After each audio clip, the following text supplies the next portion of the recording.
Presenta Y así nos va, una producción nacional independiente de Neomar Hernández, certificado número 25178, para dar cumplimiento al artículo 14 de la Ley de Responsabilidad Social. Este programa es presentado por Il Cuore di Gelato, helados que llegan al corazón. Il Sapore della Nonna, el sabor de Italia en Caracas. Los sube y baja de la economía y la política. Los que dicen y no hacen. Los que se contradicen. La actualidad más candente. Lara y Hernández ya están aquí. Ellos no saben nada y así nos va.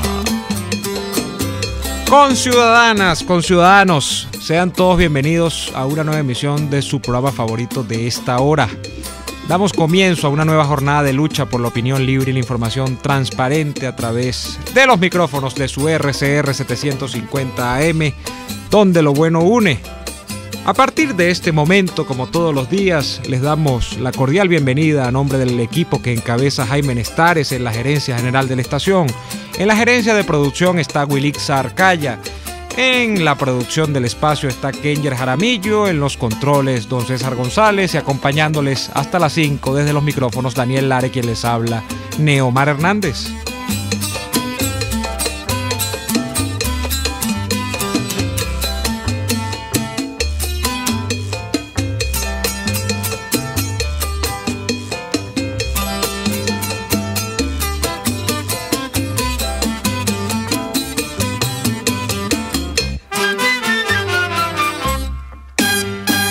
De igual modo, les recordamos que pueden sintonizarnos a través de www.rcr.tv, porque estamos en la radio que se ve. Pueden vernos también y escucharnos a través de Periscope. En Periscope estamos en @RCR750, @RCR750. Si quieren escucharnos en diferido, pueden hacerlo en lacabilla.com o en YouTube. El canal de YouTube es Radio Caracas Radio en YouTube. Bien, vamos a comentar varias cosas al arranque de esta emisión del programa. A esta hora ya es noticia que se ha abierto, que no aperturado, porque yo no sé dónde sacaron ese verbo aquí la gente, no, que voy a aperturar. Eso empezó en el argot bancario y después lo convirtieron en una especie de verbo venezolano, ¿no? Eso de no, que le han aperturado, hay que aperturar. No, le abrieron a Rafael Ramírez una investigación desde el Ministerio Público, es decir, desde el órgano que encabeza Tarek William Saab ahora, por corrupción. Y voy a leer un poco para luego ampliar, ¿no? Saab dijo que documentos encontrados en una caja fuerte luego de un allanamiento a las propiedades de Diego Salazar Carreño, que es el primo, hermano de Rafael Ramírez, incriminan al propio Ramírez en la intermediación en operaciones de compra y venta de petróleo, nada más y nada menos.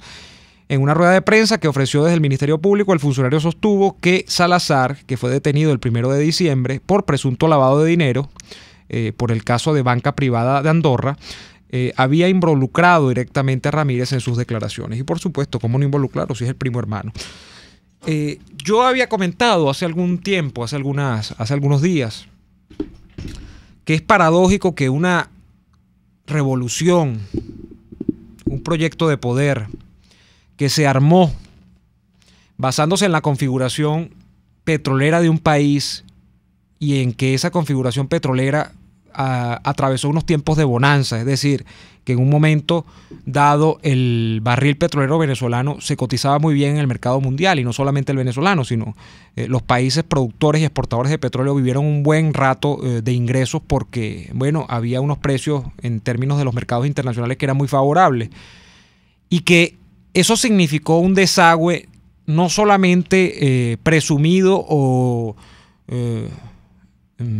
de alguna manera pensado por los opositores venezolanos, sino confesado por los autores de esa política, que uno de ellos fue Jorge Giordani, que después parece que tuvo remordimiento de conciencia y lo dijo, Vox Populi, que había significado una sangría de recursos toda esa política de adjudicación de dólares preferenciales, porque al fin y al cabo esos son preferenciales. En algún momento a 2, después a 4 bolívares, después a 10 en la última, y todavía hay dólares a 10 bolívares para algunos en este país, aunque usted no lo crea.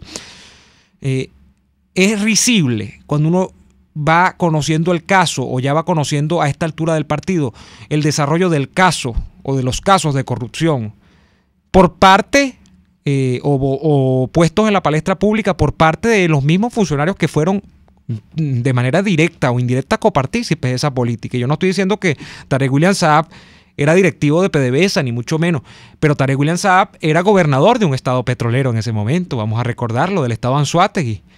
Tarek William Saab fue 2 veces o por 2 periodos gobernador del estado Anzoátegui, y vaya paradojas del destino, que el estado Anzoátegui es uno de los estados importantes de Venezuela en materia de la aportación que hace de recursos petroleros por la extracción que hay, los pozos que hay allí bajo esa jurisdicción territorial, digámoslo así.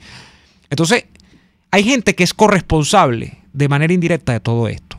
Y aún si no fuese o no hubiese sido gobernador Tarek William Saab de ese territorio, era uno de los dirigentes que conectaba esa política. Una política donde no había ningún tipo de control, donde aquí se enriqueció un gentío y nadie decía nada. Entonces ahora, como la cosa se pone chiquitica, ahora como no hay de dónde sacar, como la botija ya no existe, como la gallina de los huevos de oro está, patuleca, entonces comienza una operación de lifting facial, no de Tarek William Saab, sino de la revolución, o sea, de lavado de cara, de maquillaje, de patuque facial, de estos señores revolucionarios.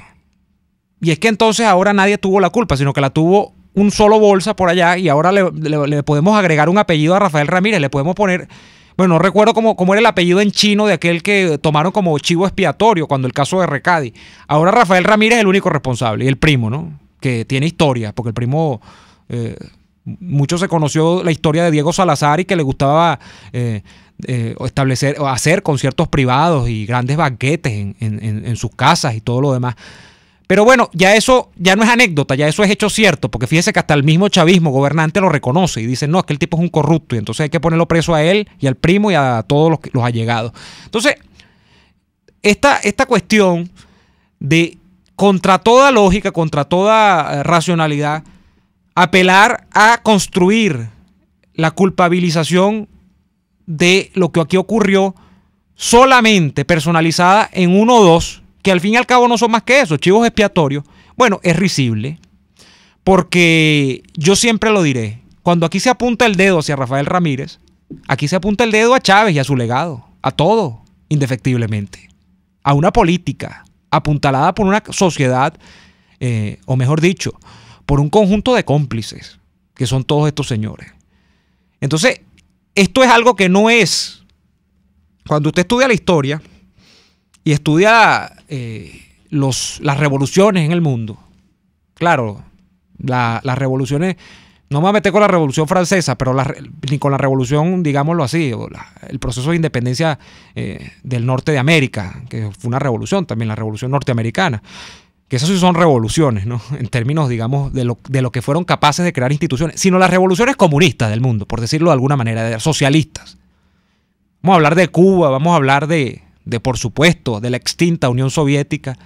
Usted lo que encuentra en el decurso de todas esas revoluciones es una inmensa degollina. La revolución es una especie de guillotina portátil que va cortándole y cortándole la cabeza a 3 o 4 bolsas que dirigen el gobierno para salvaguardar justamente el gobierno. El gobierno adquiere vida por sí propio, por sí mismo, digo. O sea, es una especie de movimiento que se tiene que sostener a juro en el tiempo, y entonces se va tragando, como dicen por ahí, se va tragando a sus hijos, se los va comiendo. Como aquella figura del dios, ahora no recuerdo cuál es este dios mítico, que se comía a sus hijos. Bueno, así mismo es la representación gráfica de la revolución, de estas revoluciones. Al final, usted no tiene más que contrastar, repito, la historia. En la Revolución Rusa es famoso el cuento de una fotografía en la que estaba Stalin y estaban una cantidad de dirigentes del Partido Comunista Soviético, y al final, como a todos le habían cortado la cabeza, algunos literal y a otros figurativamente, es decir, los habían expatriado o los habían de alguna manera mandado al ostracismo político, estaban presos, estaban desterrados, estaban muertos algunos. Bueno, terminó quedando Stalin en la foto, porque la foto cuando la publicaban sobre una especie de foto de los padres de la revolución o los dirigentes importantes de la revolución, la iban publicando parcialmente, es decir, quitaban al que ya yo no sé si en esa época existía el Photoshop, pero entonces le hacían Photoshop a la fotografía, agarraban y quitaban a los que ya no estaban en la buena del partido, ¿no? Es decir, a los que no tenían la venia del poder. Y al final de la historia terminó quedando nada más Stalin prácticamente solo en esa fotografía. Y en Cuba más o menos lo mismo, pues. En Cuba comienza un proceso de purga interna del Partido Comunista Cubano que tiene unas primeras de cambio muy rápidas, ¿no? Y ni siquiera hay que meterse a especular con los mitos de Fidel Castro y su relación con el Che Guevara, porque uno al fin y al cabo no sabe si al Che lo mató Fidel, y hay indicios, o lo mandó a matar Fidel, pero eso no se sabe. Pero si hay indicios, por ejemplo, concretos, y no indicios, sino ya cosas ya concluyentes, en cómo se va Uber Matos, en las primeras de cambio de la revolución, abandona esa cosa, y otros tantos así. Luego, el cuento que traía a colación Daniel la semana pasada de la causa número 1, donde parece que es que el Estado cubano, es decir, la revolución cubana, con sus altos dirigentes, pusieron a un grupo de generales y coroneles, entre los que destacaba Tony de la Guardia y el general Ochoa, que además era héroe de guerra por sus misiones internacionalistas dentro de la revolución cubana. Lo había mandado al África y había hecho unas campañas increíbles en el Ogadén y todo lo demás. Y lo mandaron a meterse en el negocio de la droga, pues. Al tipo lo mandaron a meterse en el negocio de la droga porque, y esto creo que está además sustentado más que en una bibliografía amplia, hay un artículo muy bueno que alguna vez leí del propio Daniel, que hablaba de una prédica que tenía Fidel Castro sobre por qué meter a la revolución cubana en el negocio de la droga. Porque hacía un doble daño, ¿no? En primer lugar, el daño ideológico, porque en aras de que supuestamente la revolución cubana debe ser un muro de resistencia contra el imperialismo norteamericano, bueno, por una parte se llenaban ellos de dólares, había una ganancia crematística muy grande en términos de lo que podía remunerar el meterse en el negocio de la droga, y número dos, bueno, que metiendo la droga ellos en territorios como Miami, donde había muchos exiliados cubanos y muchos norteamericanos, o sea, que consumían la cocaína, por ejemplo, bueno, le estaban haciendo un daño a su rival más enconado, que eran los Estados Unidos de América. Entonces era una ganancia redonda, pues ganabas plata y ganabas la destrucción interna de tu enemigo. Una cosa perversa, ¿no? Pero, ¿y cómo termina Ochoa y cómo terminan otros tantos? O presos en cadena perpetua. Todavía hay unos presos por la causa número 1 en Cuba. Y otros como Ochoa, bueno, muertos, fusilados. Y es un proceso de purga permanente. No se salva a nadie, porque el sistema se arregla con base a principios de uniformidad en la verdad, de incuestionabilidad en cuanto a la decisión del poder. Es decir, no es esa cosa de la democracia y de los partidos de la democracia donde usted dice, bueno, yo no estoy de acuerdo con que el partido gobernante, siendo militante usted del partido gobernante, yo no estoy de acuerdo con el partido gobernante vaya a, por ejemplo, subir los impuestos. Entonces yo me opongo. No, ahí nadie puede cuestionar nada, todo el mundo tiene que quedar callado. Y si no, vean ustedes, métanse ustedes a revisar a través de, por ejemplo, de YouTube, lo que son, hablando de otra revolución socialista, una tal revolución, el caso de Corea del Norte, donde el Congreso, o algo que se parece al Congreso, al Poder Legislativo en Corea del Norte, bueno, casi que todos parecen unos robotinos ahí, como ustedes se acuerdan de Robotín y los Supersónicos, bueno, una especie de autómatas. Todos en el Congreso que tienen casi que el corte de cabello del líder único que hay allá, de Kim Jong el loco, y de paso allí no hay discrepancia alguna. El tipo dice que el cielo es morado y que el sol es rojo, y el sol es rojo y el cielo es morado, y todo el mundo tiene que aplaudir eso.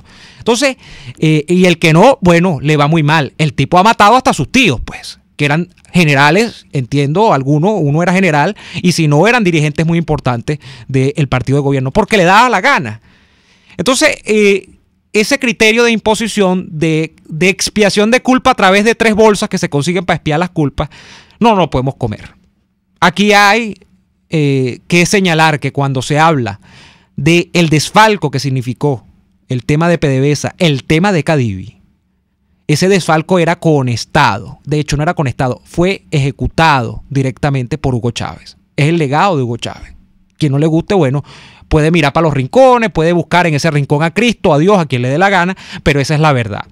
Hugo Chávez, si lo asumimos desde un punto de vista no radical, quizá tenía muy buenas intenciones, pero utilizó estos métodos para adelantar sus intenciones y sus objetivos políticos, que el hombre quería incorporar a las grandes mayorías al disfrute de digamos, del bienestar que significa la renta petrolera y todo lo demás, pero en el camino conestó todo esto. Por algo Rafael Ramírez estuvo allí más de 10 años, inamovible, incuestionable. Solo se apagó la estrella de Rafael Ramírez cuando se apagó la de Hugo Chávez. Es decir, el hombre hacía lo que Hugo Chávez le mandaba. De hecho, eso fue lo que nos dijo alguien que conoce toda esta movida por dentro en una entrevista la semana pasada, y ese alguien era Elijah Balián, que conoce todo esto al detalle, y dijo: Rafael Ramírez no más que era el encomendero de Hugo Chávez, un hombre que cumplía cabalmente todas sus instrucciones. Entonces, ¿cómo hablar ahora de purismo dentro de la revolución? De que algunos son puros y otros son impuros. No. Creo que a pocos le queda espacio para estar dándoselas de puro a esta altura del partido. Vamos a hacer la pausa comercial. A la vuelta estamos, como todos los martes, con nuestra sección de los presos políticos.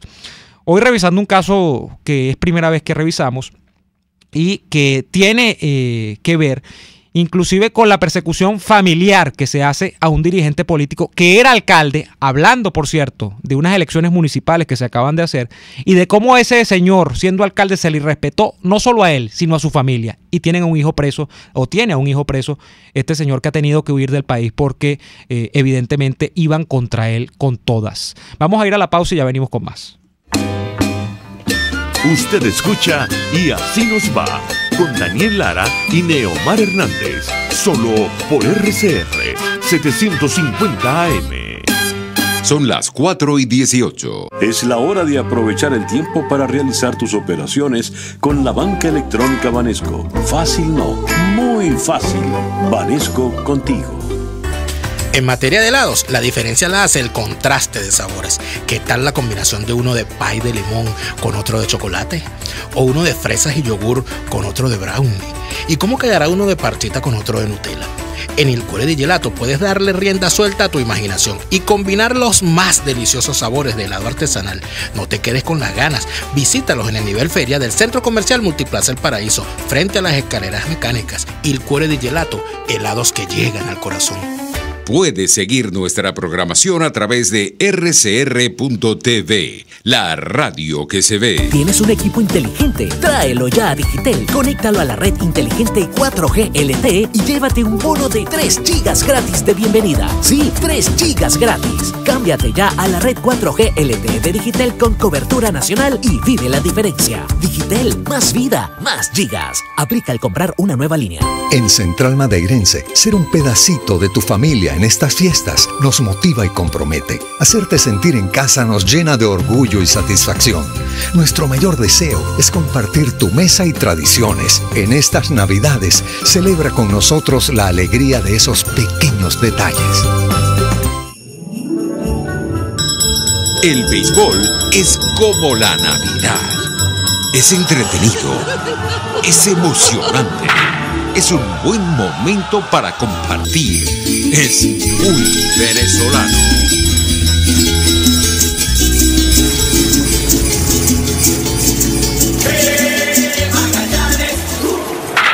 Así es el béisbol. Disfruta a través de la poderosa señal de RCR Deportes que recorre todo el país para llevar los encuentros de los navegantes del Magallanes a cada fanático. Vive la fiebre del béisbol también en Navidad.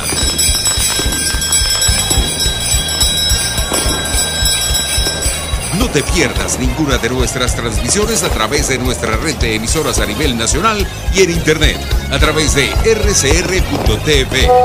Somos RCR Deportes, circuito oficial de los navegantes del Magallanes. 100 años, campeones por siempre.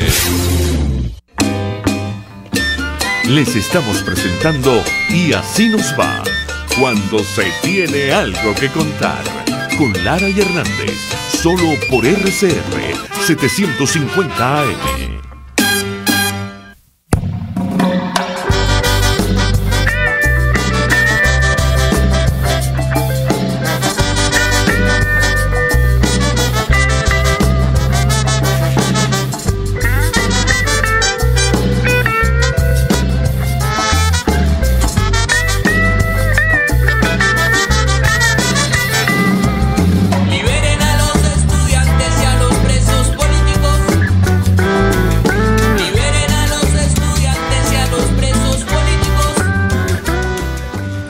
El año 2017 fue especialmente importante, más que por las elecciones, por esas intensas protestas que por más de 4 meses se escenificaron no solamente en Caracas, sino en buena parte del territorio nacional. Como consecuencia de esas protestas, muchos líderes políticos, que no solamente los ciudadanos comunes, tuvieron que irse del país. Este es el caso, por ejemplo, del alcalde del municipio de Campo Elías, en el estado de Mérida, Omar Lares. El alcalde Omar Lares, legítimo alcalde, devenido de unas elecciones, las últimas, anteriores a estas, las municipales, tuvo que irse al exilio porque iba a ser apresado. Y ustedes saben lo que significa eso en este país. Ningún tipo de garantías, ni ningún tipo de Estado de Derecho que medie en nada de eso. El alcalde Omar Lares logra salir del país, pero los cuerpos de seguridad del Estado, si es que cabe el término, en algún momento dicen, bueno, no vamos contra él, vamos contra su familia. Y terminan apresando a su hijo. En este caso, este joven que se llama Juan Pedro Lares Rangel. Actualmente Juan Pedro sigue en cautiverio. Está a manos del Estado en una cárcel. Está acá en Caracas. Y para conversar del caso de Juan Pedro, tenemos hoy a una de las abogadas que se encarga de su defensa, la doctora Jacqueline Herrera, miembro del Foro Penal además, para que nos explique qué fue lo que pasó con el caso del hijo de Omar Lares.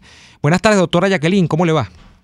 Buenas tardes, ¿cómo están ustedes? El cuento Jacqueline, el cuento es un poco largo, ¿no? Porque implica además no solamente el hecho del hijo de Juan Pedro, sino de que evidentemente hay una retaliación porque el papá de Juan Pedro, que era el alcalde del municipio de Campo Elías, era objeto de persecución del gobierno y de hecho entiendo que el señor Omar Lares está todavía en Colombia, se fue del país, no puede estar en el país porque, bueno, la persecución con él era tremenda. ¿Cómo se explica que su hijo termina involucrado o termina siendo una especie de la cuota que asume el gobierno para pasarle factura a lo que haya hecho o dejado de hacer su padre, si es que hizo algo malo su padre? ¿Cómo se explica esto? Bueno, esto no tiene ninguna explicación, ¿no? Porque evidentemente una persona que es detenida por órganos o funcionarios del SEBIN, desde el 30 de julio del 2017, encontrándose o estando en su casa, que es un muchacho de 23 años, una joven que de esos muchachos que siempre están en la computadora, en la casa, el hijo consentido de su mamá, bueno, etcétera. Él se encontraba el 30 de julio, llegaron funcionarios del SEBIN, se lo llevaron y hasta el sol de hoy no se sabe por qué razón, no hay ninguna explicación de por qué se encuentra detenido. Entonces, jurídicamente para nosotros es una desaparición forzada. ¿Por qué? Porque está al margen de la ley. No ha sido presentado ante ningún tribunal, como normalmente si una persona se detiene es porque comete un delito. Claro. Entonces se presenta a un tribunal y si no se ha presentado, pues no hay ningún motivo. No se explica por qué se encuentra detenido. Ahora, doctora Jacqueline, pero como usted misma ha dicho, cuando alguien lo detiene, usted tiene que tener algún elemento para decir, bueno, esta persona es responsable o se presume que es responsable de tal delito. ¿Cuál es el delito que aparece digamos, en la justificación para aprehender a Juan Pablo? ¿Qué es lo que termina arguyendo la autoridad para tomarlo preso y ahora mantenerlo en cautiverio en una situación en la que usted misma ha dicho que no se presenta ni siquiera a tribunales? De hecho, entiendo que ni siquiera figura en la lista de presos políticos que se manejan por allí, porque está prácticamente en el limbo este muchacho Juan Pedro Lares Rangel. Exactamente, está en el limbo. No hay ningún señalamiento, no se le ha dicho si ha cometido algún delito, no se le ha presentado ante un juez. No, el Ministerio Público, que es el titular de la acción penal, para calificar, para imputar algún delito, no lo ha hecho. No lo ha hecho. Además, o en pleno conocimiento, por cuanto la familia, su madre, ha recurrido a la Dirección de Derechos Fundamentales del Ministerio Público. Y allí no le han dado ninguna razón de su vida. No le han dicho por qué se encuentra detenido. Doctora Jacqueline, le voy a pedir que le baje un poco al volumen si tiene el radio prendido o el computador, porque tenemos un retorno ahí, entonces tenemos el sonido del eco que a veces puede confundir tanto a los oyentes como a nosotros que estamos conversando. Entonces, si podría bajarle, le agradezco mucho. Y ahora que nos ha dicho eso, de que la madre de este muchacho, Ramona Rangel, que entiendo es una ciudadana colombo-venezolana, y está exigiendo incluso que en Colombia Cancillería y las autoridades colombianas intervengan de alguna manera o medien de alguna manera en el tema de su hijo Juan Pedro. Quisiéramos saber cuáles son esas gestiones que se está adelantando desde allá, porque Juan Pedro entiendo que también tiene nacionalidad colombiana. Entonces es un ciudadano colombiano, además de venezolano, que está detenido acá. Sí, sus padres se han dedicado a recurrir a la Cancillería colombiana. De hecho, han ido allí al Parlamento colombiano, al Congreso colombiano. Se planteó el problema por la cual está atravesando su hijo, y aquí en Venezuela recurrieron o se presentaron ante el SEBIN, donde se encuentra detenido en el helicoide, un grupo de personas representantes de la Cancillería, y lo visitaron. Constataron su estado de salud. Bueno, no hay un informe oficial por parte del Estado venezolano, pero ellos sí constataron cómo se encontraba. Efectivamente se encuentra dentro del SEBIN, y bueno, no muy bien en cuanto a su salud, porque él tiene algunos problemas de deficiencia alérgica, problemas en la piel, bueno, y todas aquellas enfermedades que presentan los carcelarios, los presos, en este caso, que no tienen ningún tipo de control en la salubridad. Ahora, doctora Herrera, fíjese, hablamos con la doctora Jacqueline Herrera, representante del Foro Penal y además de la defensa de Juan Pedro Lares Rangel, hijo del antiguo alcalde del municipio de Campo Elías, Omar Lares. En el caso, partiendo de la premisa de que esto es la detención de este muchacho, una retaliación directa por las acciones que haya cometido o no su padre cuando era alcalde y cuando se estaban escenificando las protestas, quisiéramos hablar de eso. ¿Qué hizo el papá de Juan Pedro Lares Rangel, Omar Lares, para que se le persiga con esta fiereza, con esta, digamos, con esta falta de humanidad, ¿no? Porque uno dice, bueno, ¿será que es que el hombre quemó, incendió el municipio? ¿Qué hizo en su momento? ¿Qué se presume que hizo ese señor para que se adelante toda esta persecución? Bueno, la verdad, particularmente en cuanto a su padre, desconozco. Si supiésemos sobre algún hecho delictivo que incurrió en algún conducta ilegal, etcétera, o como alcalde, la desconocemos. Ya se hubiese hecho pública, ¿no? Pero particularmente desconozco cuáles son los señalamientos que se le hacen al alcalde de Ejido del Estado Mérida. Ya finalmente, doctora Herrera, el caso en términos legales, usted mismo nos lo ha dicho, el caso está estacionado de alguna manera. No hay una especie de sucesión en los hechos jurídicos porque el muchacho está detenido y ni siquiera se le presenta. Ustedes como parte defensora en este caso, ¿qué van a hacer? ¿Qué acciones van a adelantar? Más allá de lo que pueda hacer un abogado, más allá de lo ordinario que generalmente puede hacer la defensa en estos casos, ¿hay algún planteamiento que vaya más allá de lo ordinario que puedan adelantar ustedes en este caso? Bueno, ya por lo menos la parte legal interna se ha introducido un habeas corpus ante un juez de control, no nos ha dado ningún tipo de respuesta. Y por parte del Foro Penal, el caso de Alfredo Romero, que es el director representante, él ha recurrido a la OEA, ha denunciado ante la Comisión Interamericana de Derechos Humanos, y bueno, estamos en la espera de respuestas también, pues estamos en la espera de que reaccione el Estado venezolano ante esta arbitrariedad, esta detención arbitraria. Bueno, le agradecemos muchísimo, doctora Jacqueline Herrera, representante del Foro Penal y abogada defensora de Juan Pedro Lares Rangel, hijo del exalcalde Omar Lares en el estado de Mérida. Un gran abrazo, doctora Herrera. Bueno, muchas gracias a ustedes.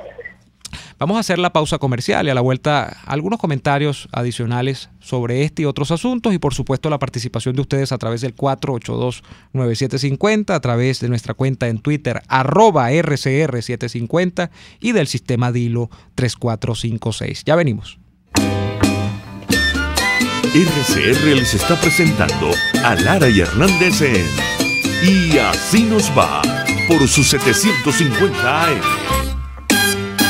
Daniel, ¿y qué vamos a comer hoy en el Sapore de la Nonna? Por ejemplo, para la entrada. Pues qué más, una focaccia de pomodoro tostadita y con esos tomaticos frescos. Muy bien, muy bien. ¿Y el plato fuerte? El lomito acompañado con prosciutto, tocineta y champiñones. Pero de postre, que no se te olvide el postre. Puede ser una torta red velvet o el pie de limón. Eso no lo he decidido. En el Sapore de la Nonna nunca nos decepcionan. Sus platos son abundantes, frescos y deliciosos. Visítalos en la Avenida Victoria, muy cerca de la bomba de gasolina Guayana. El Sapore de la Nonna, el sabor de Italia en Caracas.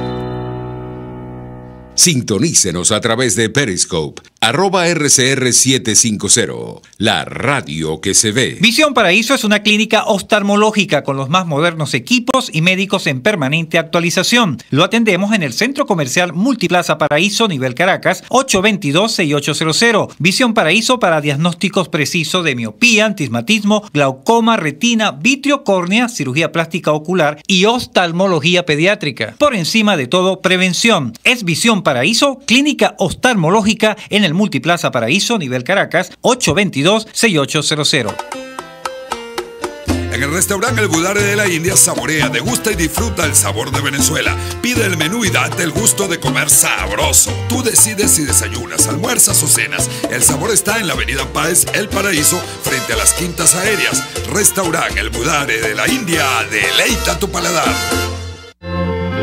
Es momento de crecer, aprender cosas nuevas, desarrollarnos. Necesitamos más espacio. Creo que es mejor que nos tomemos un tiempo. Tiempo es lo que te sobrará, porque ya no hace falta ir a una agencia gracias a la banca electrónica Banesco. Transfiere, consulta, paga tus tarjetas y servicios de forma rápida y segura y mucho más. Fácil no, muy fácil. Banesco contigo.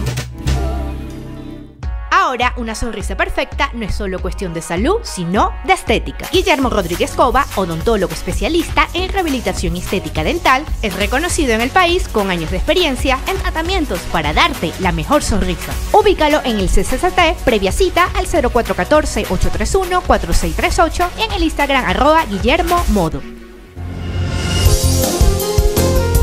RCR 750 AM. Porque lo bueno une.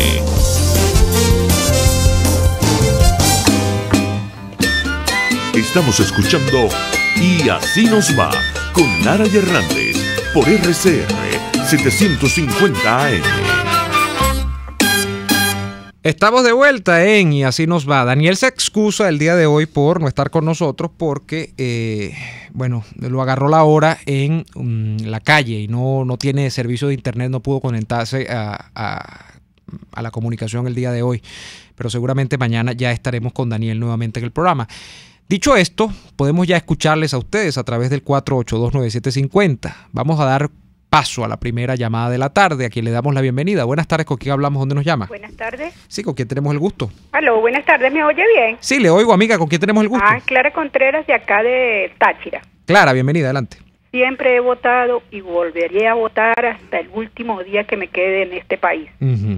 Pueblo venezolano, fui testigo cómo hay las mafias aquí en el Táchira, cómo matan la gente. Fueron unos chavistas los que mataron, y el señor Padrino López lo que dijo eran cosas esporádicas. Señor Padrino López, quítase ese uniforme y métese a político mejor. No sé en qué caso puntual se refiere Clara, que asesinaron a chavistas o no chavistas, pero bueno, vamos a tratar, si vamos a hacer una denuncia de esa naturaleza, vamos a precisar un poco más de cuáles asesinados son los que estamos aludiendo, porque por asesinados en Venezuela hay quizá por día unos cuantos, entonces no sabemos de lo que nos está hablando Clara, pero gracias. Tenemos otra llamada a través del 482-9750. Buenas tardes, ¿con quién hablamos? ¿Dónde nos llama? Aló, buenas tardes. ¿Con quién tenemos el gusto? José Luis Córdoba. Señor Córdoba, adelante. Buenas tardes, para un servicio público. Sí, dígame. Porque es que no me alcanza el dinero, chicos, de tantos medicamentos que tomo, porque para la diabetes, para la arritmia cardíaca, que estoy enfermo del corazón, pero tantos medicamentos que yo no hay qué hacer, entonces no me alcanza el dinero, entonces estoy solicitando a ver quién me puede ayudar. porque tengo glaucoma, con una gota, sí, un colilo llamado Glaucotensil T. Sí, Glaucotensil. Glaucotensil T de tomate, Glaucotensil T. Muy bien. Que tiene unos sustitutos llamados Asarga, con Z o Dovec. Ok. Glaucotensil T, Asarga o Dove, que viene siendo lo mismo, ¿no? Sí. Cualquier persona que tenga que me haga ese favor, porque es que no me alcanza el dinero claro, para comprar. Lo entiendo. Dígame, José Luis, su número. El teléfono es 0414 sí 016 sí 3384 0414 016 3384. Bien, José Luis Córdoba, muchas gracias, hermano. Bien, José Luis, no, de nada. Ojalá que consiga el medicamento. Vamos con otra llamada. Buenas tardes, ¿con quién hablamos? ¿Dónde nos llama? Buenas tardes. Sí, ¿con quién tenemos el gusto? Buenas, me llamo Carmen. Carmen, bienvenida, adelante. Sí, yo he intentado llamar desde la semana pasada porque tengo unas pastillas que son de tu abuelita para colaborar contigo. Ah, sí, bueno. Carmen, vamos a dejar que producción te tome los datos para que pueda. Yo estaba solicitando, ya ni me acuerdo cuáles eran las pastillas que estaba pidiendo para mi abuela, pero sí estaba solicitando algo la semana pasada, que creo que lo dije en Twitter, no, ni lo dije en el programa. Pero bueno, gracias, Carmen. Por favor, allí Kenger, que tome los datos de Carmen. Hay un tema que ahora yo creo que vale la pena seguir todavía analizándolo y profundizándolo, por supuesto, desde mi visión. Yo no puedo ofrecer sino mi visión, y mi visión seguramente que no es la concluyente, no es la verdadera en un 100%, es lo que yo creo que es verdad. Y tiene que ver con, voy a tomar para esto un tuit que arguía el día de ayer o que escribía el señor Félix Seijas, que como ustedes saben coordina estudios de opinión en Venezuela, es el hijo de Seijas, el famoso encuestador del IBAT. ¿Y qué decía Félix Seijas ayer? Decía, ya se ha votado, ahora también se ha no votado, es decir, se ha abstenido el electorado. Cuando se votó se ganó la Asamblea Nacional y eso abrió oportunidades que no fueron bien aprovechadas. Ahora, no votando, ¿qué oportunidad se ha abierto? Moraleja, según Félix Seijas, ninguna de las dos cosas deja mucho si no forman parte de una estrategia clara. Y sí, hay algo de verdad en esto. Y es que si usted llama a la abstención, usted tiene que utilizar la abstención como un instrumento político. Y esto es difícil porque entonces generalmente se dice que la abstención en un proceso electoral no es de nadie. Porque la abstención es un bien difuso, digámoslo así. Estos bienes difusos que no tienen propiedad, no tienen dueño. Porque puede que haya alguien que diga yo no voy a votar porque a mí no me satisface la oferta que me están presentando, es decir, no me gustan ni los candidatos ni los partidos, es más, no creo ni en el sistema. Puede haber alguien que quería votar, pero ese día tuvo una emergencia familiar y no pudo porque ocupó el tiempo que iba a utilizar votando, atendiendo esa emergencia. Puede haber alguien que simplemente no pudo llegar al centro de votación porque, y ahora en los tiempos que corren, no había transporte, el centro de votación le queda lejos de la casa, del domicilio. Hay gente que, por ejemplo, vive en Caracas y está en La Guaira, no tenía cómo llegar, no llegó, no tenía nadie, se le dañó el vehículo, no llegó. Puede haber quien piense que, bueno, no sé, que simplemente no votar va efectivamente a cuantificar algo, aunque, como les digo, la mayor parte de quienes hablan de la abstención como fenómeno de estudio dicen que no cuantifica nada. Pero puede haber quien piense que efectivamente sí, que bueno, a mí me va a contar mi no voto, pues. Pero más allá de yo quedarme con esto, y yo creo que tiene parte de verdad, que el hecho de decir, bueno, ¿cuál es el día después de no votar? Y yo ahí, sí, yo digo, yo como persona que no votó, más allá de estar inserto en alguno de estos 3 o 4 grupos que he descrito, yo simplemente es porque no creía que estuviesen las condiciones y porque efectivamente yo no me sentía llamado a votar por ninguno de los candidatos. La oferta en mi caso, que era en el municipio de Libertador, lo lamento, pero era muy pobre, a mí no me llamó ninguno, ¿no? No me llamó, no es que me llamaran por el celular o por el teléfono de la casa, sino que no me llamaba la atención ninguno de los candidatos. Pero más allá de eso, el sistema creo que no presenta nada que le garantice a uno el respeto de su voto. Más allá de que no haya una estrategia, yo creo que ya es el tema de analizar el fenómeno y sus implicaciones reales. Y es que ya esto no es un tema de estrategia solamente. Es que aquí en Venezuela, como dice o asoma el amigo Seijas, se ha ensayado todo. En Venezuela la abstención no es primera vez. Esta vez es una abstención casi que no inducida, aunque los partidos de la Mesa de la Unidad digan que ellos estaban llamando a no votar. Aquí la gente no votó no porque la mesa le dijo que no votara, creo yo. Esa es mi aproximación. La gente no votó porque está divorciada de la política, simplemente.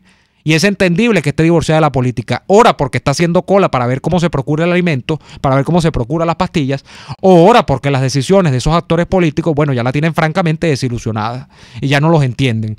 Pero son muchos los factores también que pueden condicionar esa decisión. Ahora, el hecho no es de estrategia, reitero. El hecho es que aquí se ha hecho de todo. Y el hecho es pensar que solamente no votando o solamente votando, aquí se le va a infligir daño al gobierno. Que aquí el chavismo va a colapsar, no sé si por ósmosis, no sé si por inercia. Que si es que nada más el voto tumba a las dictaduras, han dicho por allí. Entonces se agarran la teoría como les da la gana y la estudian como les da la gana también. Y empiezan a buscar casos en el mapa mundi que más o menos satisfagan los intereses del argumento que se quiere construir. Y ya yo he desmontado varias partes de ese argumento acá muchas veces. No voy a tomar más minutos en eso. Pero el hecho es que el problema es complejo. Y eso es lo que yo quiero nuevamente reiterar. Y el hecho es que yo creo que abonando, y ya vamos con la llamada que tenemos en línea, abonando en la tesis de que si usted le dice a la gente de que votando se sale de esto, yo creo que se le está mintiendo a la gente. Yo no estoy diciendo que no votando se sale de esto, pero yo estoy diciendo que ese voto en este momento no tiene utilidad política. Yo estoy diciendo que, lo estoy diciendo con todos los pelos y señales. Allá lo que quieran interpretar lo que quieran. Pero yo lo que les estoy diciendo es la verdad que yo considero. O sea, acá no hay cómo el gobierno resienta algo porque la gente salga a votar o no votar. Eso no resiente nada al sistema que tenemos. Y entonces aquí empieza la teoría. Usted me dirá, bueno, ¿y entonces cómo se resienten estos sistemas? Bueno, la teoría, esa que no estudian con suficiente profundidad algunos teóricos, te dice que se necesita que la coalición de gobierno colapse. Y la coalición de gobierno que tenemos nosotros en los días que corren prácticamente es una coalición de mafias. Eso lo tenemos que tener muy claro. Y esa coalición de mafias está sustentada sobre un enorme poder militar. Enorme no por su capacidad, en términos de que aquí venga una guerra y entonces tienen un gran poder de fuego. No, es ese poder de fuego, ese poder que se representa versus lo que es el poder de la ciudadanía que no tiene armas. Eso es así de sencillo. Entonces, mientras esos señores estén allí, es muy difícil. Y esto no es nuevo. Yo esto se lo he dicho a ustedes en este programa más de una vez. Que eso lleva unas interpretaciones, que si son golpistas, que si no son golpistas, eso se lo dejo a ustedes ya. Pero yo les estoy tratando de decir qué es lo que yo creo que evidentemente puede causar mella en este gobierno. Y no son por ciento las deserciones de Rafael Ramírez, de Luis Ortega Díaz. Eso no importa. Importa es el poder militar.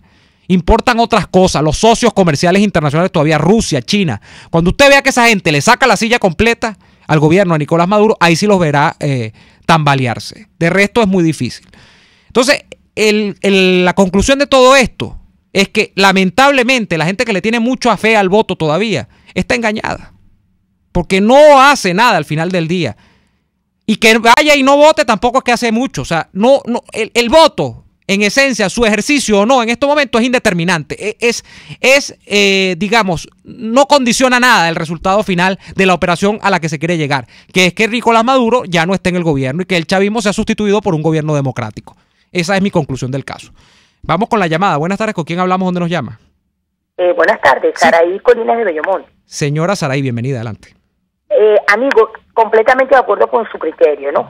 Yo pienso que este gobierno, además del planteamiento que tú has hecho muy científico a nivel profesional, como yo creo que este gobierno también se nutre del hambre, claro, se nutre de la angustia de la gente, se nutre de que de ser una figura filantrópica. Sí, claro. Yo estuve en Chuspa en estas elecciones, porque yo tengo una casita en Chuspa, y tú veías a la gente que le daban la bolsa para votar, de los platos, iban a votar satisfechos. Es un fenómeno social impredecible, amigo, usted como científico social. Y no sabemos en qué va a reventar esto, pero incluso el que cree en el voto. Feliz tarde. Gracias, Saraí. Y ese es otro factor que evidentemente usted ha aludido y que tiene mucha razón. Y tiene que ver con el factor de administrar la escasez. Sociedades que son llevadas, lo hemos dicho en más de una ocasión también, a un estado de vida, digamos, que no cumple con lo básico. ¿Y qué es que no cumple con lo básico? Chicos, que la gente no tiene ni siquiera el papel sanitario para ver si puede procurarse aquello. Es decir, para andar limpio, andar medianamente higiénico en lo que es una sociedad moderna. Bueno, usted no le pida a esa sociedad que esté pensando en otras cosas. Es muy difícil que lo haga. Una gente que no tiene ni para procurarse el alimento y que ya tú has creado además de manera muy sofisticada un sistema más o menos controlado, porque estos tipos hasta para controlar el hambre no es que sean muy buenos, pero más o menos sofisticadamente han logrado crear una base de datos, un sistema de distribución y un sistema de control de ese sistema de distribución, que en este caso es el carnet del furano, carnet de la patria, para jugar con esa necesidad tan básica. Bueno, es otra de las aristas del problema. Entonces, sociedades que son llevadas adrede a esa escala de las necesidades, que son las más primarias, las más mínimas que tiene que tener un ser humano para hacer tal cosa. Bueno, tú no le pidas mucho más a esa sociedad, es muy difícil, porque son sociedades que se resienten en su perspectiva de vida, no saben dónde están paradas, no saben hacia dónde van a ir, porque tienen que resolver el aquí y el ahora. Y eso por eso es que yo no critico tampoco. Yo digo, bueno, y es que ¿con qué autoridad moral yo me puedo sentar y decir, no, es que mira, aquellos van como no sé qué, como tal o cual animalito y lo tienen en una cola como si fueran aquel? No, es que el problema es que hemos permitido que esto avance hasta ese estado de cosas. Eso sí lo critico. ¿Cómo ha pasado esto frente a nuestras narices y no ha pasado nada? Y no ha pasado nada en parte porque, bueno, el poder de ellos es mucho, pero en parte también porque hemos vivido del eterno ritornelo aquel de no vale, yo no creo. Y en ese ritornelo se ha empatado la clase política de oposición también muchas veces. De subestimar o yo no sé si conectar por debajo de cuerda estas actitudes. Yo no entiendo cómo hemos permitido que hayamos llegado a esto. Vamos a ir a la pausa y ya venimos con más. Escuchamos Y Así Nos Va con Lara y Hernández, porque la realidad no se tapa con un dedo. Solo por RCR 750 AM. Son las 4:48. Es la hora de aprovechar el tiempo para realizar tus operaciones con la banca electrónica Banesco. Fácil no, muy fácil. Banesco contigo. En materia de helados, la diferencia la hace el contraste de sabores. ¿Qué tal la combinación de uno de pie de limón con otro de chocolate? ¿O uno de fresas y yogur con otro de brownie? ¿Y cómo quedará uno de parchita con otro de Nutella? En el Cuore di Gelato puedes darle rienda suelta a tu imaginación y combinar los más deliciosos sabores de helado artesanal. No te quedes con las ganas. Visítalos en el nivel feria del Centro Comercial Multiplaza El Paraíso, frente a las escaleras mecánicas. Il Cuore di Gelato, helados que llegan al corazón. Daniel, ¿y qué vamos a comer hoy en el Sapore de la Nonna? Por ejemplo, para la entrada. Pues qué más, una focaccia de pomodoro tostadita y con esos tomaticos frescos. Muy bien. ¿Y el plato fuerte? El lomito acompañado con prosciutto, tocineta y champiñones. Pero de postre, ¿qué? No se te olvide el postre. Puede ser una torta red velvet o el pie de limón. Eso no lo he decidido. En el Sapore de la Nonna nunca nos decepcionan. Sus platos son abundantes, frescos y deliciosos. Visítalos en la Avenida Victoria, muy cerca de la bomba de gasolina Guayana. El Sapore de la Nonna, el sabor de Italia en Caracas. Puedes seguirnos en nuestras redes sociales. En Twitter, @RCR750, la radio que se ve. Tu familia, tu hogar, lo que más quieres te habla y solo tú sabes lo que quieren decirte. Con ese mismo espíritu, en Empresas Polar cuidamos los recursos que usamos porque amamos esta tierra. Nuestro ambiente habla y en Empresas Polar lo hemos escuchado por más de 76 años. Por eso cuidamos el agua, el aire y contamos con una red de voluntarios para limpiar nuestras playas y ríos. Y así lo seguiremos haciendo. Tienes mi palabra. Empresas Polar, comprometidos con el ambiente. En La Toscana Restaurante consentimos en grande. Ven y deja que nuestro nuevo chef le brinde un nuevo disfrute a tu paladar, con la tradicional gastronomía toscana y los más variados sabores mediterráneos. Bergomi de pollo, manzana y queso de cabra en una deliciosa salsa de estragón y tomates secos. Toda la excelencia y buen servicio. La Toscana Restaurante, para los paladares más exigentes. Avenida Páez, El Paraíso. Las lesiones articulares o musculares son más frecuentes de lo que piensas. La Unidad de Cirugía Articular y Medicina Deportiva, Haroldo Macareño y Guillermo Rangel, cuenta con el mejor equipo de traumatólogos reconocidos por la Sociedad Norteamericana de Artroscopia. Ubícalos en la Policlínica Metropolitana o al 0414-305-8176. Superar tu lesión es nuestro compromiso. Les estamos presentando Y Así Nos Va, cuando se tiene algo que contar, con Lara y Hernández, solo por RCR 750 AM. Hablando de gente que está presa simplemente por ser amigo, familiar, conocido de tal persona. Hoy está de cumpleaños el preso político Santiago Guevara, el profesor Santiago Guevara. Sigue preso, está resintiendo algunos problemas de salud. Y digo esto porque Santiago, que es un hombre que lo que se ha dedicado a la academia toda su vida, en la Universidad de Carabobo, era conocido por hacer trabajos sobre la economía, pero la economía capitalista o el tránsito es una economía normal capitalista, luego de que esto que tenemos actualmente como supuesta economía, bueno, fuese dejado en el pasado. Pero Santiago está realmente preso es porque lo vincula el gobierno a el general Raúl Isaías Baduel, simplemente porque es amigo de Baduel de toda la vida. Se le inmiscuyó en no sé qué tal caso y lo llevaron preso. Vaya nuestro saludo a los familiares, a los amigos del profesor Santiago Guevara, que algunos escuchan el programa y siempre estamos pendientes de su caso acá y cómo no hacerlo hoy, día de su cumpleaños, además martes de los presos políticos. Voy a leer algunos de los comentarios que llegan. Aquí hay uno que me está mentando a la madre, ya te voy a leer para que te sientas feliz y realizado en el Dilo. Dice por acá, a través del sistema Dilo 3456, les recordamos. Buenas tardes, Neomar. Es Félix Vera, desde Hoyo de la Puerta. Menos mal que ganamos Baruta y no dejamos la alcaldía en manos de los bandidos de Maduro y de Diosdado Cabello. Hacían campaña hasta en las camioneticas con propaganda de Giorgetto Palián. En plenas elecciones también lo hacían. En el liceo, por ejemplo, José Tadeo Monagas, nos dice el señor Félix. También nos dicen por acá, leer entre líneas, no sentí ayer en las calles ánimo de celebración, señores feudales, hay rabia silente pero tácita, descriptiva en la gestualidad de la gente que sabe que esta victoria está manchada con amenazas, abusos de control y que no brilla ese hermoso día de ayer, dice Verónica León.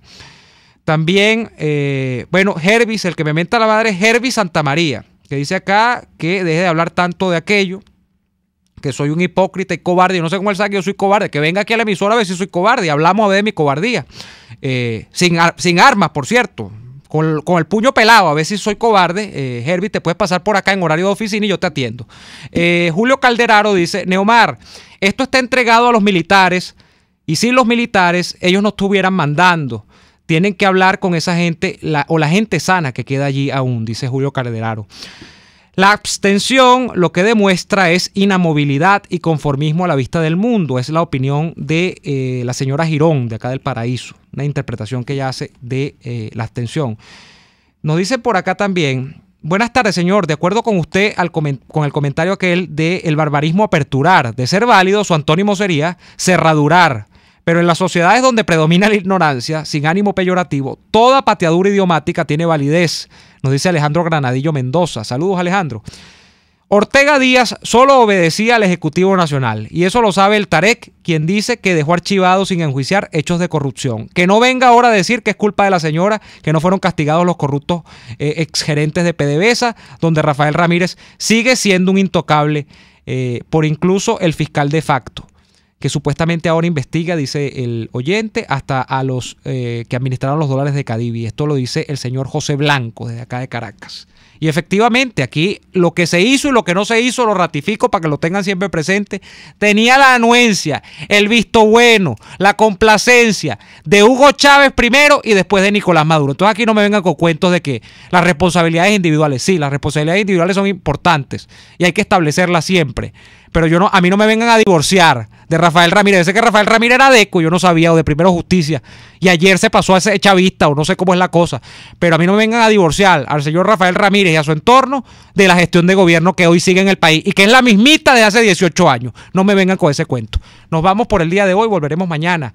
Esperemos que ya con Daniel Lara haciéndonos compañía acá y estaremos nuevamente ejerciendo nuestro derecho a hablar, a opinar, a informar a través de RCR 750M, que acá ayer cumplió nada más y nada menos que 87 años. No les llevo nada. Hasta mañana. Por hoy termina Y Así Nos Va. Síganos en Twitter en @YASÍNOSVA, @DeLaraF y @NeoAdolfo. RCR 750 AM.